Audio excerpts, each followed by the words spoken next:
on nous donne une équation différentielle. Une équation différentielle est une équation qui relie mathématiquement une fonction avec sa dérivée. Là, on nous donne qu'une fonction plus sa dérivée, ça nous fait un polynôme x au carré plus x. Donc là, on se rend compte que le y est en fonction de x. Souvent, on peut avoir le y en fonction de t, c'est le temps par exemple.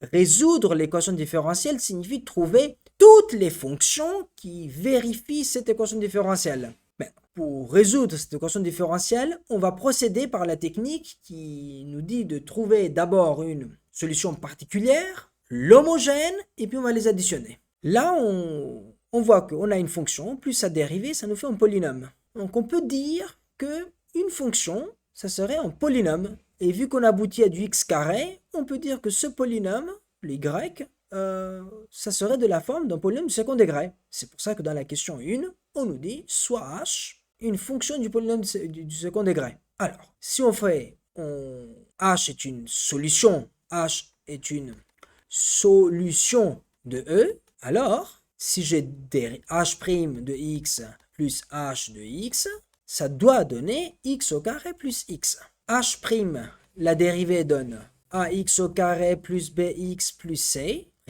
c'est un polynôme, donc 2ax plus b.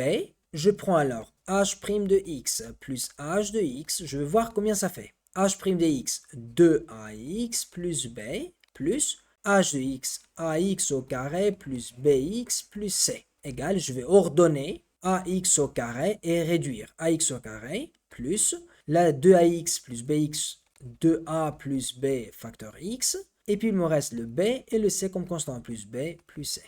Qu'est-ce que j'ai fait jusqu'à là? La solution particulière est de la forme d'un polynôme de second degré. Donc, vu que c'est une solution, elle vérifie l'équation. Donc, j'ai une première égalité.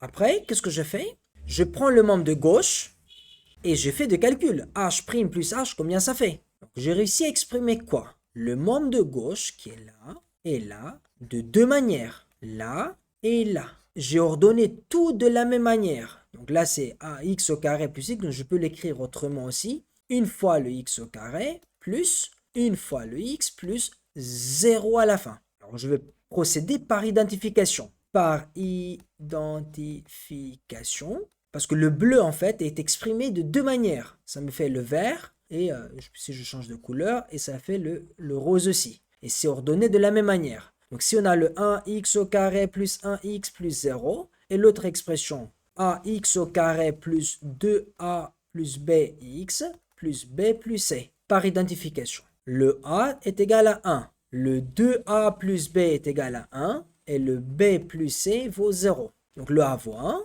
Maintenant, la deuxième équation, 2 fois le 1 plus b est égal à 1, ce qui fait b égale à 1. Là, ça fait 2, donc je fais moins 2 à gauche, moins 2 à droite, moins 2, moins 1. Je trouvais que le b vaut moins 1. Après, le b plus c vaut 0. Le b vaut moins 1 plus c égale à 0, ce qui fait que le c est égal à 1. J'ai trouvé les trois constantes. Finalement, h de x, a pour expression, a x au carré, donc x au carré, plus bx, donc moins, je remplace moins x, plus 1. Là, c'est une solution particulière de E. Au début, on a y' plus y. Y' plus y égale à quelque chose. Nous, on va faire égal à 0. On va annuler le second membre et on va chercher ce qu'on appelle une solution homogène. Homogène signifie que le second membre vaut 0. Comment je vais résoudre ça?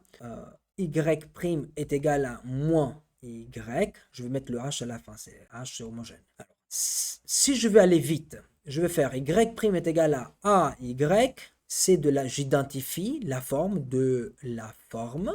Et là, pour celle-ci, je connais la solution générale. C'est y est égal à c fois exponentielle à x. Donc là, ça va faire y est égal à c, e, là c'est moins 1, donc moins x. Si je vais aller vite, de la forme, si on le fait autrement, y' est égal à moins y, ça s'écrit dy sur dx est égal à moins y, produit en croix, moins y dx.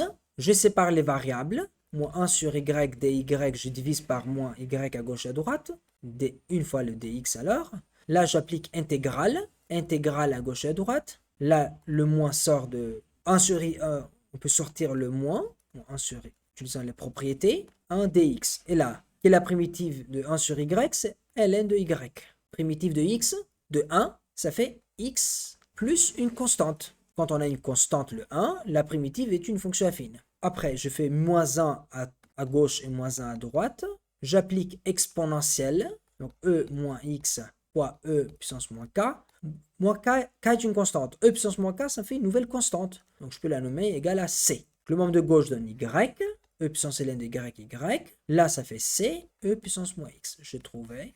Donc c'est une méthode qui fait, comme ça on fait le lien avec les intégrales, qui est le chemin inverse de la dérivée. Sinon, on prend la méthode rapide. Par exemple, si on est dans un concours, ou si on ne demande pas de justifier, voilà, on a la formule rapide. Donc, la solution de l'équation différentielle, la solution générale. Pour la trouver, donc y générale de x, on fait la y homogène plus la y particulière. Donc, égale c, e moins x plus, et on a trouvé le polynôme x au carré moins x plus 1. Là, on a trouvé le y en fonction de x. Et je peux mettre un indice c là pour dire que c'est une famille des fonctions. Là, j'ai trouvé toutes les solutions de l'équation différentielle. Après, il suffit qu'il nous donne une condition initiale. Quand je dis condition initiale, par exemple, y en 0 vaut 3 pour trouver la constante c. Là, c'est toutes. Pour trouver une, il faut une condition initiale.